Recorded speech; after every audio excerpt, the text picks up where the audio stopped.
There are touches of Enrico Taglietti all over Canberra. From libraries to schools and even an embassy, the Italian architect is sewn into the city's fabric. When he first arrived in Canberra in the 1960s, the ACT was a blank canvas. He called the invisible city, the dream city. It was a city that was growing very fast, and it was waiting for an architect to give a special answer. In his residential projects, he focused squarely on how his clients wanted to live, often asking them tricky questions. He even asked a couple, "Do you love your wife?" And, they were a bit shocked, and he said, "Well, it's because I need to know if you need space from one another in your house, or how does that work?"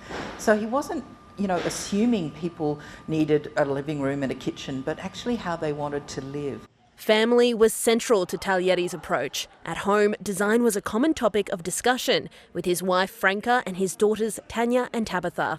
We all were made to feel that our voice counted, and we would see it some way in it. Even in his buildings, we were made to feel that we were important in that design process. The capital is no longer an invisible city, and Taglietti's work is still part of Canberra's soul.